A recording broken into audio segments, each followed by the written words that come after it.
All right, I have Juicy J, Julian Erosa, back on the show, who will be fighting next on September the 4th at UFC Vegas 36 when he meets Charles Jourdain. How are you, sir? Oh, I'm doing fantastic. Thanks for having me on, Ryan.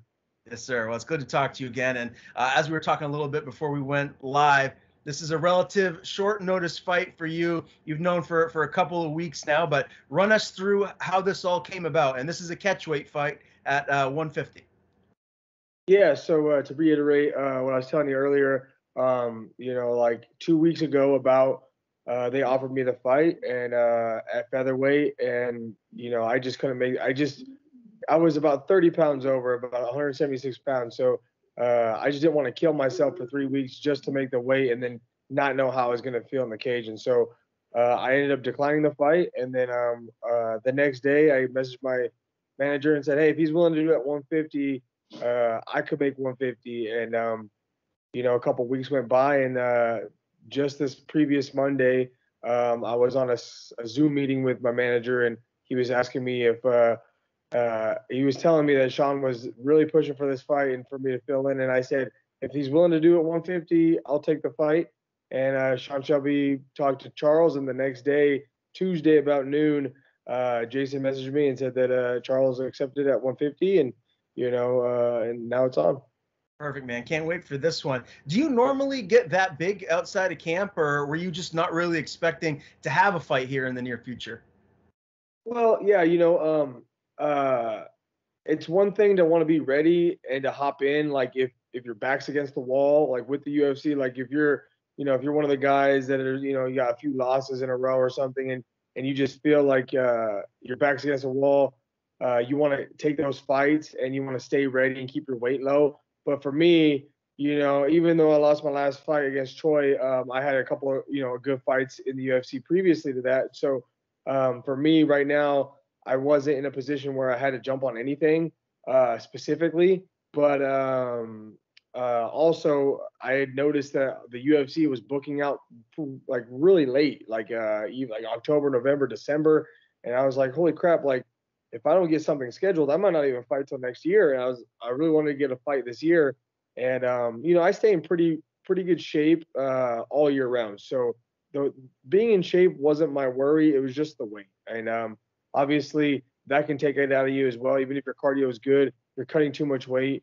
That can suck it out of you for the next day. And so for me, I just it's not that I was necessarily that big because I would say I typically walk around 170 pounds.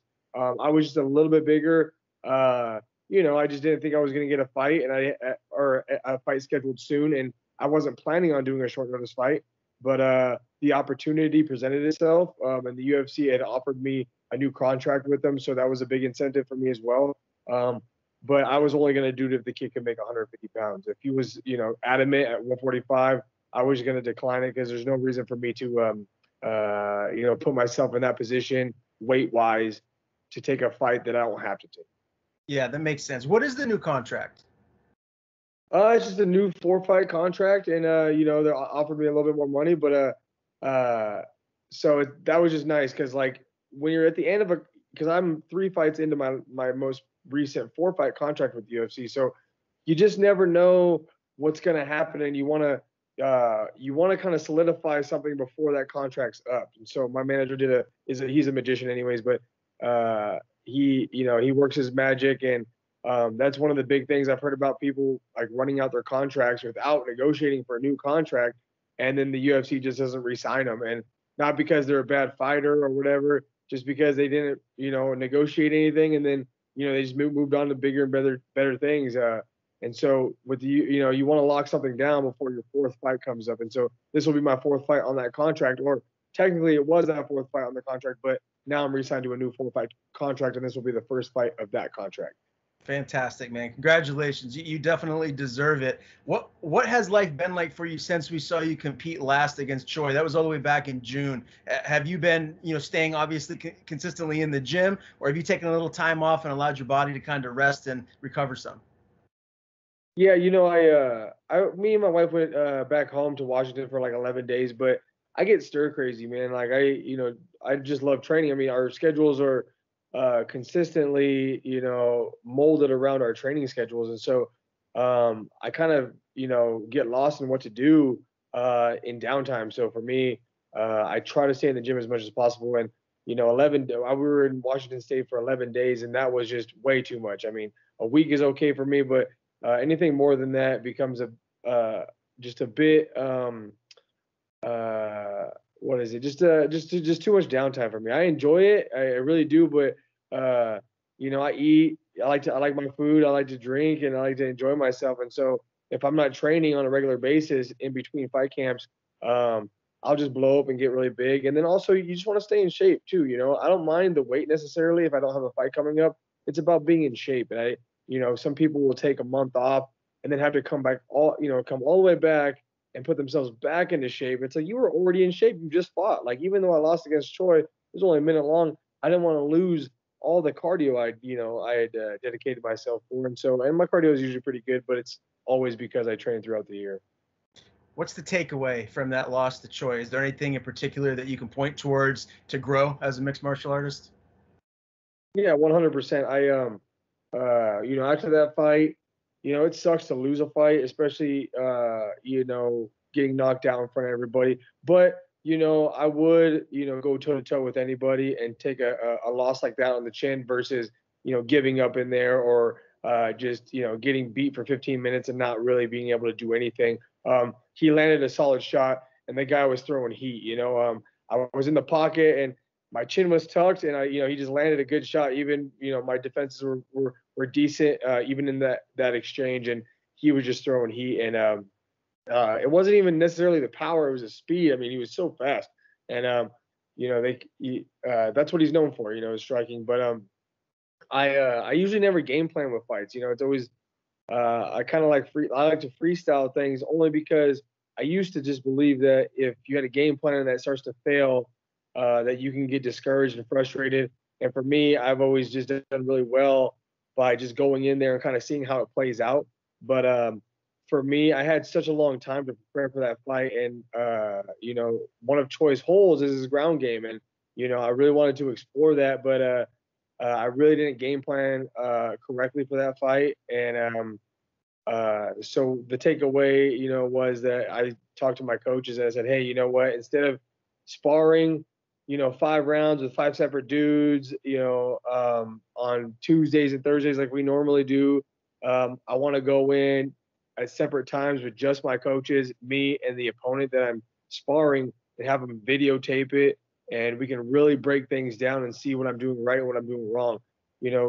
Before it was like, I'd go train at Extreme and we'd go 5-round sparring, 5 or 6 rounds, with separate dudes. And so if my coach sees me go with one guy and he tries to give me advice on that guy, that makes no sense because I'm fighting somebody else now, or I'm sparring somebody else now. And so those details that they're trying to help me on, I can't use because I'm going to another guy and sparring. So for me, being able to have one specific opponent in my sparring sessions, in between rounds, we can really adjust things, and I can listen to them, and I can adjust my game plan within the fight against that opponent for the 3 rounds instead of having just a random 5 dudes that match up differently against me. And I think that was one of the biggest takeaways, was really being able to kind of game plan for things and separate myself from like the bigger crowds and kind of get a little bit more intimate with my coaches. So who is that, like, one partner maybe that you're getting some of that sparring in for this camp, and how has it been thus far? My main partner for well, actually, obviously this really hasn't been a camp. I just found out this week about it. It's only Thursday, so it's only been 2 days. But my buddy and good friend from back home, George Alcala, he moved out here a few years ago as well, and he's got a fight September 11th, and I've been actually helping him get ready for his fight, and a little bit different stylistically from my opponent right now, but me and him have been able to videotape all of our rounds. The last like 4 weeks, we basically fight each other on Thursdays. We go in there, we get the camera out. Both of our coaches are there. He's working his game plan, I'm working my game plan, and we basically just have a fight, and we're able to kind of break those things down and really adjust and figure out what we're doing wrong and what we're doing right. And And that's just been the biggest thing for me. But yeah, so my George Alcala, he's not in the UFC, but he's really close. He's like 5-1, and I mean he's just as good as some of the UFC guys I train with, and he should be getting a contender shot, or maybe a short notice UFC fight here pretty soon. All right, very good. Now UFC Vegas 36, you're back at the Apex here for this fight. Are you excited to be at the Apex, or were you hoping maybe that you'd be in a huge arena of screaming fans, cheering your name? For me, I've always been really content with being at the Apex. My last few fights have been there, and it's something I've kind of got used to. But I actually like that. I feel like at the Apex, I feel it's almost like a gym session. Like I got me and my coaches, and this is a new guy and his coaches, and we're just gonna spar it out, and kind of take away from that, and it kind of gives you that vibe versus being, when you're walking into a big stadium and hearing all the fans, that can really put you on the spot in your mind. And so for me, I really enjoyed the Apex, and also, I fought in the Ultimate Fighter 4 fights. I fought Contenders. That's another fight. That's 5-3 in the Apex. That's 8 fights I've had in that kind of setting. And so I feel like that's a little bit of an advantage I got over some of the guys that I end up fighting, because I just have so much experience fighting in that kind of scenery. Just a few of the big wigs. You got Sean Shelby and those guys, and then a couple other people. But it's really more of that intimate setting. That's a great point. This is like your home turf, man. Who's going to be in your corner come fight night? Same people as usual. I got my coaches, Eddie Baracco and Casey Halstead, and then George Alcala as well. He'll be there. All right, and I want to get your fight pick for the main event. Darren Till, Derek Brunson. That's a banger of a main event, man. Who do you think's going to win that one? I'm going to go with the Brunson, man. He's just his wrestling and his ability to control people on the ground. I think it's just going to be a bit too much for Darren Till. Obviously, Till can land a shot and knock him out. But that can happen with anybody. But I think Brunson's good at taking damage and avoiding damage, and getting people to the ground when he needs to do it. All right, I do want to get a couple of other fight picks for you, because there's a couple of fights that I'm salivating for, man. I can't wait for them to get here. I want to start with that featherweight title between Volkanovski and Ortega. Who do you think is going to win that one? I mean, if you do the MMA math, you got to take Volkanovski, just because Volkanovski beat Holloway and Holloway beat Ortega, but MMA math is never correct. Styles make matchups, and and any given night anybody can beat anybody. So you can't really do that per se. But I think Ortega has the right tools to beat a guy like Volkanovski. His boxing looked so fantastic in his last fight against was it the Zombie? Is that who his last fight was? Yeah, so. His boxing looked incredible, and he's got such solid jiu-jitsu that Volkanovski's really gonna have to think twice before he shoots a takedown on him. He might get guillotined like Cub Swanson got choked out. So I mean, it's gonna be a really good one. I think Ortega has the ability to win, but if you do MMA math, Volkanovski has to win. All right, and then the welterweight and middleweight straps, the two rematches. Obviously, you got Usman and Covington, and then the former champion Whitaker and Adesanya. Those two fights, man, I can't wait for them to get here. Who are your picks in those two? Oh man, Adesanya versus Whitaker. That's going to be a good one. I like Whitaker just because he's just such a tough dude. And that first fight was a banger. Those guys were just, were cracking, and they both took a lot of damage. And I think just Whitaker towards the end of that fight just got the worst end of it. But I like Whitaker. I just love how tough he is. But so is Adesanya. It's going to be probably similar to the first fight. They're both going to be slugging it out, and it's just going to be a war of attrition. So I'm just going to take Whitaker on that because I love the underdog. And then what was the other one again? You got Covington and Usman. Oh yeah, you gotta go with Usman, man. That Usman.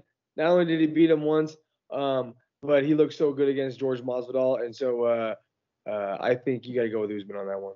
All right. Let's talk about Charles Jourdain, 11-3-1. He's coming off a round 3 win over Marcelo Rojo. How do you like this matchup for yourself? Yeah, that's a really good fight that I've been watching, and watching kind of the highlights of it.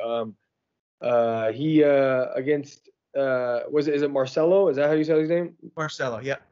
Yeah, Marcelo. Marcelo took it short notice. He was up a weight class, and it was his debut. So, you got to take all those into consideration. That kid's tough, and I think he was doing really well in the beginning of that fight. And ended up just kind of gassing out is what I think happened. I think Charles got some decent cardio. I feel like he's a smaller dude for the division. I'm obviously a bigger guy. So I think his cardio is good because of his size. Maybe he doesn't cut much weight, and just the smaller you get, the better cardio you usually have. And so for me, I got to keep him at range. I'm a longer guy than he is, and he's really good at his range. So I got to keep him at my range on the feet. But I also really feel like I can implement a similar game plan to how Andre Fili fought him. Andre Fili got dropped, but in the second and third round was able to take him down, pick him up, put him down, and really kind of control him on the ground for the time that he did have him on the ground, and then was able to strike. I think Fili struck a little too much with him because he kind of let Charles get off on his own strikes a little too much. But I think an Andre Fili type game plan would be similar to mine because me and Andre are pretty similar in size. We're big, lanky featherweights, and I think Charles has got really good striking, but I think he lacks in the wrestling grappling department at this level. So how do you see this fight ending? Do you believe this is a finish for yourself, or is this going to be a dog fight where maybe you get into the third round? I love dog fights, but for me, I really want to be smart about this one.